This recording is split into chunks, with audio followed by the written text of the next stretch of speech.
নমস্কার বন্ধুরা, সম্পার রান্নাঘরে সবাইকে স্বাগত জানাই। আশা করি আপনারা সকলেই খুব ভালো আছেন। আজকে আপনাদের সাথে শেয়ার করতে চলেছি সম্পূর্ণ নিরামিষ পদ্ধতিতে তৈরি পটলের কোরমা। নিরামিষের দিনে এইভাবে যদি পটল তৈরি করা হয় তাহলে কিন্তু খেতে অসাধারণ হয়। আর আশা করি রেসিপিটা আপনাদের ভালো লাগবে। চলুন তাহলে দেখে নেওয়া যাক আমি কীভাবে তৈরি করলাম এই পটলের কোরমা। পটলের কোরমা তৈরি করার জন্য এখানে আমি 6-7টা বড় বড় পটল নিয়ে নিয়েছি। আর এগুলো দেশি পটল বা সুজি পটল বলে থাকে। এর ভেতরে কিন্তু বেশি বড় বড় দানার বিচি থাকে না। এই পটলগুলো দিয়েই পটলের কোরমা তৈরি করলে খেতে বেশি ভালো লাগে। আর পটলগুলোকে এরকমভাবে আমি ছুলে নিয়েছি।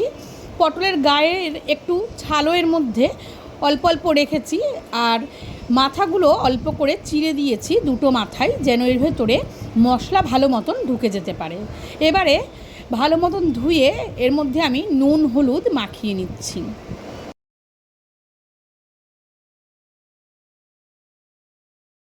সব পটলের মধ্যে আমি ভালো মতন নুন হলুদ মেখে নেওয়ার পর এবারে গ্যাসে একটা কড়াই বসিয়ে তাতে আমি দিয়ে দিলাম 4 টেবিল চামচ সর্ষের তেল। রান্নাটা আমি সর্ষের তেলেই করব। আর তেলটা গরম হয়ে যাওয়ার পর এবারে এক এক করে পটলগুলোকে ছেড়ে দেব। আর গ্যাসের আঁচটাকে মিডিয়ামে রেখে পটলগুলোকে ভালো মতন ভেজে নেব। ভিডিওটা আপনাদের পুরো দেখার অনুরোধ রইল। আর ভালো লাগলে একটা লাইক দেবেন, শেয়ার করবেন। আর এরকমই নতুন নতুন ভিডিও পাওয়ার জন্য চ্যানেলটিকে সাবস্ক্রাইব করে আমার পাশে থাকবেন। আর যে সকল বন্ধু অলরেডি আমার চ্যানেলটা সাবস্ক্রাইব করে রেখেছেন তাদেরকে অসংখ্য ধন্যবাদ। 3-4 মিনিট সময় ধরে পটলটাকে সব দিকে সমানভাবে একটু লাল করে আমি ভেজে নিয়েছি। এবার একটা পাত্রে নামিয়ে নেব।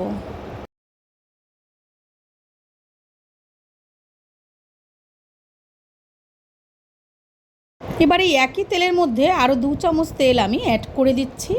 আর তেলের মধ্যে দিয়ে দেব ফোড়নের জন্য 2টো ছোটো তেজপাতা, 1 টুকরো দারচিনি আর 2টো এলাচ, আর দিয়ে দেবো 1/2 চামচের কম একটু সাদা জিরে। এবারে ফোড়নটাকে একটু কয়েক সেকেন্ড ভেজে নেওয়ার পর এর মধ্যে আমি আগে থেকেই বেটে রেখেছিলাম একটা মাঝারি সাইজের টমেটো, 1/2 ইঞ্চি আদা আর 4টে কাঁচা লঙ্কা একসাথে আমি মিক্সির জারে পেস্ট করে রেখেছিলাম, সেটাই দিয়ে দিলাম। আর দিয়ে দেবো কিছু এখানে গুঁড়ো মশলা। তার মধ্যে আছে 1/2 চামচ ধনে গুঁড়ো, 1/2 চামচ জিরে গুঁড়ো, 1/2 চামচ হলুদ গুঁড়ো আর 1/2 চামচ নুন আর 1/2 চামচ কাশ্মীরি লঙ্কার গুঁড়ো। সব মশলা একসাথে ভালো মতন 3-4 মিনিট গ্যাসের আঁচটাকে মিডিয়াম টু লোতে রেখে সুন্দর মতন কষিয়ে নিতে হবে, যতক্ষণ না আদা কাঁচা লঙ্কার একটা কাঁচা গন্ধ না যায় বা মশলার গা থেকে তেল ছাড়তে যতক্ষণ না শুরু করবে ততক্ষণ কিন্তু মশলাটাকে কষিয়ে নিতে হবে। মশলাটা আমার 3-4 মিনিট ভালো মতন কষিয়ে নেওয়ার পর এখানে 4টে কাজু বাদাম আর 2 চামচ টক দইয়ের মধ্যে অল্প একটু জল দিয়ে আমি মিক্সির জারে এটাকে একটু পেস্ট করে নিয়েছি, আর সেটাই এবারে দিয়ে দিলাম। এবারে গ্যাসের আঁচটাকে লোতে রেখে বাদাম আর টক দইয়ের এই পেস্টটাকে দিয়ে ভালো মতন আবারও কষিয়ে নিতে হবে। আর এখানে দিয়ে দিচ্ছি 1/2 চামচ চিনি।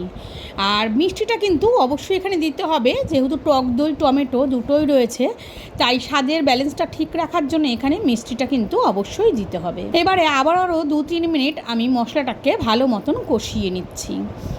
আর ভালো মতন কষিয়ে নেওয়ার পর এখানে এবারে তেল ছাড়তেও শুরু করে দিয়েছে মশলার গা থেকে। এই সময় ভেজে রাখা পটলগুলো আমি এই মশলার মধ্যে দিয়ে দেব। আর ভালো মতন আবারও মিশিয়ে নেব পটলের সাথে মশলাটাকে। আর পটলটা কিন্তু অলরেডি 60% এটা ভাজার সময়ই সেদ্ধ হয়ে গেছে। আর এবার গ্যাসের আঁচটাকে লোতে দিয়ে পটলটাকে ভালো মতন মশলার সাথে মিশিয়ে এখানে 2-3 মিনিট ভালো মতন রান্না করে নেব। মশলার সাথে ভালো মতন পটলটাকে 2-3 মিনিট রান্না করে নেওয়ার পর খুব সামান্য পরিমাণে এখানে একটু জল দিয়ে দিলাম। আর এই রান্নাটার ক্ষেত্রে খুব বেশি কিন্তু জল দিলে ভালো লাগবে না, একটু গা মাখা বা পটলের গায়ে মশলা লেগে থাকবে এই রকমই কিন্তু ভালো লাগবে। খুব বেশি তাই জল দেওয়ার প্রয়োজন নেই, একটু গা মাখা থাকলেই ভালো লাগবে। আবারও 2 মিনিট আমি জলটা দেওয়ার পরে পটলটাকে রান্না করে নিয়েছি। আর এই সময় কিন্তু পটলটা ভালো মতন সেদ্ধ হয়ে গেছে। পটলের কোরমা রান্না করা কিন্তু অলমোস্ট হয়ে গেছে। এবারে এই সময় আমি দিয়ে দেব এর মধ্যে খুব সামান্য পরিমাণ একটু গরম মশলা, হাফ চামচেরও কম একটু গরম মশলা এখানে আমি ভালো মতন সব দিকে ছিটিয়ে দিচ্ছি। আর এবারে পটলের সাথে ভালো মতন গরম মশলাটাকে মিশিয়ে নেওয়ার পর গ্যাস অফ করে এটাকে একটা প্লেটে সার্ভ করে নেব। আর আপনারা চাইলে কিন্তু এখানে একটু ঘিও দিতে পারেন নামানোর সময়, আমি আর দিলাম না। আর এই পটলের কোরমা গরম ভাতে খেতে কিন্তু অসাধারণ লাগে। তাহলে রেসিপিটা কেমন লাগলো কমেন্ট করে অবশ্যই জানাবেন। তাহলে আজকের মতো এটুকুই, সবাই ভালো থাকবেন, সুস্থ থাকবেন। আবারও খুব শীঘ্রই নতুন একটা ভিডিও নিয়ে আপনাদের সামনে হাজির হয়ে যাব।